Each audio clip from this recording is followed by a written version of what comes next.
Hello and welcome to the KOFISI Connect Christmas Time podcast. This year, as an end-of-year special, we thought we'd do something completely different in celebration of the holidays. So welcome Jeremy Mbugua, whose day job is as KOFISI's head of sale, but who's also known to have the silkiest voice of the KOFISI team, which obviously helps in his sales pitch, but also works well reading Christmas stories. Welcome, Jeremy, and thank you for your time. I'm going to hand the rest of the podcast over to you. Thank you, Georgia. So I'll be reading The Gift of Magi by O. Henry. Thank you. $1.87. That was all. And 60 cents of it was in pennies. Pennies saved 1 and 2 at a time by bulldozing the grocer and the vegetable man and the butcher until one's cheeks burnt with silent imputation of Paris money that such close dealing implied. 3 times Della counted it, $1.87. And the next day would be Christmas. There was clearly nothing to do but flop down on the shabby little couch and howl. So Della did it, which instigates the moral reflection that life is made up of sobs, sniffles, and smiles, with sniffles predominating. While the mistress of the home is gradually subsiding from the first stage to the second, take a look at the home. A furnished flat, $8 a week. It did not exactly beg a description, but it certainly had that word on the lookout for the medicancy squad. In the vestibule below was a letterbox into which no letter would go, and an electric button from which no mortal finger could coax a ring. Also appertaining thereunto was a card bearing the name Mr. James Dillingham Young. The Dillingham had been flung to the breeze during a former period of prosperity, when its possessor was being paid $30 per week. Now, when the income was shrunk to $20, the letters of Dillingham looked blurred, as though they were thinking seriously of contracting to a modest and unassuming D. But whenever Mr. James Dillingham Young came home and reached his flat above, he was called Jim and greatly hugged by Miss James Dillingham Young, already introduced to you as Della, which was all very good. Della finished her cry and attended to her cheeks with a powder rug. She stood by the window and looked out duly at the grey cat walking a grey fence in the grey backyard. Tomorrow would be Christmas Day, and she had only $1.87 with which to buy Jim a present. She had been saving every penny she could for months with this result. $20 a week doesn't go far. Expenses had been greater than she had calculated. They always are. Only $1.87 to buy a present for Jim, her Jim. Many a happy hour that she had spent planning for something nice for him, something fine and rare and sterling, something just a little bit near to being worthy of the honor of being owned by Jim. There was a pier glass between the windows of the room. Perhaps you've seen a pier glass in an $8 flat. A very thin and very agile person may, by observing his reflection in a rapid sequence of longitudinal strips, obtaining a fairly accurate conception of his looks. Della, being slender, had mastered the art. Suddenly, she whirled from the window and stood before the glass. Her eyes were shining brilliantly, but her face had lost its color within 20 seconds. Rapidly, she pulled down her hair and let it fall to its full length. Now, there were 2 possessions of the James Dillingham Youngs in which they both took a mighty pride. One was James' gold watch that had been his father's and his grandfather's. The other was Della's hair. Had the Queen of Sheba lived in the flat across the air shaft, Della would have let her hair hang out of the window someday to dry just to depreciate Her Majesty's jewels and gifts. Had King Solomon been the janitor with all his treasures piled up in the basement, Jim would have pulled out his watch every time he passed just to see him pluck at his beard from envy. So now Della's beautiful hair fell about her, rippling and shining like a cascade of brown waters.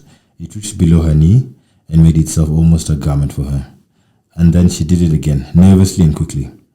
Once she faltered for a minute and stood still while a tear or two splashed on the worn red carpet. On went her old brown jacket. On went her old brown jacket. With a whirl of skirts, and with a brilliant sparkle still in her eyes, she fluttered out the door and down the stairs to the street. Where she stopped, the sign read, Mimi Sofrini, hair goods of all kinds. One flight up, Della ran, and collected herself, panting. Madame, Large, too white, chilly, hardly, looked the Sofrini. Will you buy my hair? Della asked. I buy hair, said Madame. Take your hat off, and let's have a sight at how it looks. Down rippled the brown cascade. $20, said Madame, lifting the mass with a practiced hand. Give it to me quick, said Dollar. Oh, and the next 2 hours tripped by on rosy wings. Forget the hashed metaphor. She was ransacking the stores for Jim's present. She found it at last. It surely had been made for Jim. No one else.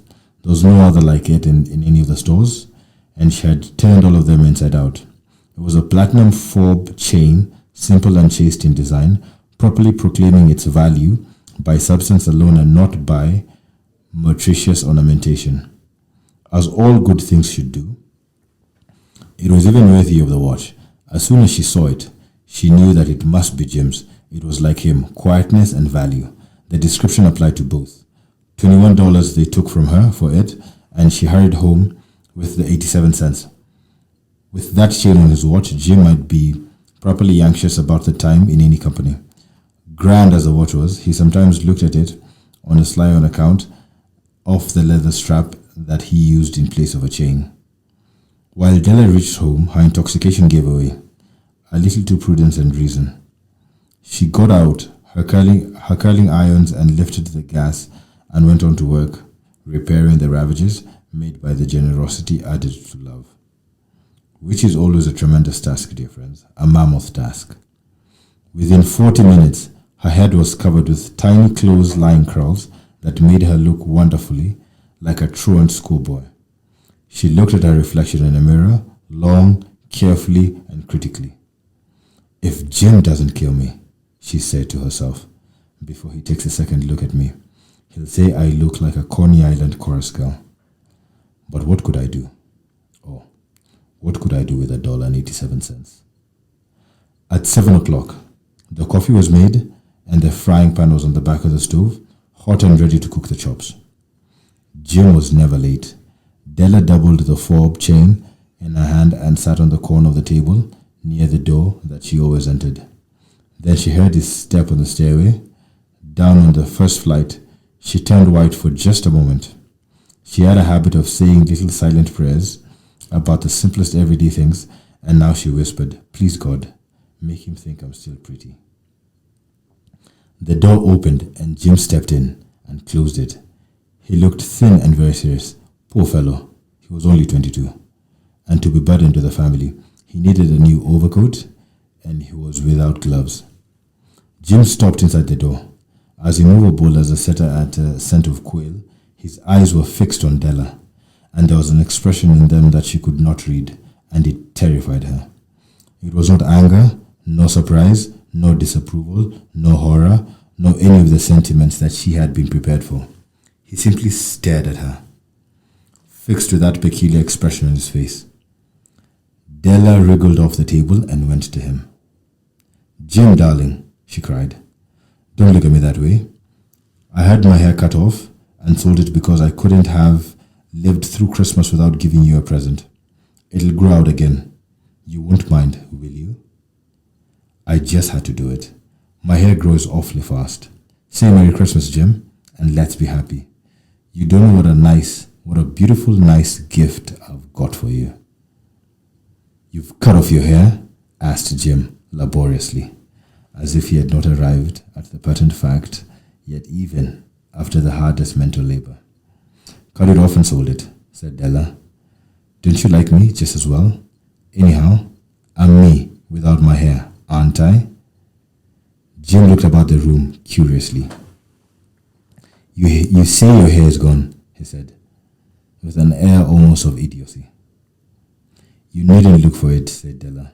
"It's sold, I tell you. Sold and gone. It's Christmas Eve, boy. Be good to me, for it went for you. Maybe the hairs of the head were numbered."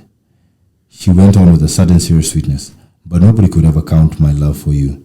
Shall I put the chops on, Jim?" Out of his trance, Jim seemed quickly to wake. He enfolded his Della. For 10 seconds, let us regard with discreet scrutiny some inconsequential object in the other direction. $8 a week or $1 million a year. What is the difference? A mathematician or a wit would give you the wrong answer. The Magi brought valuable gifts, but that was not among them. This dark assertion will be illuminated later.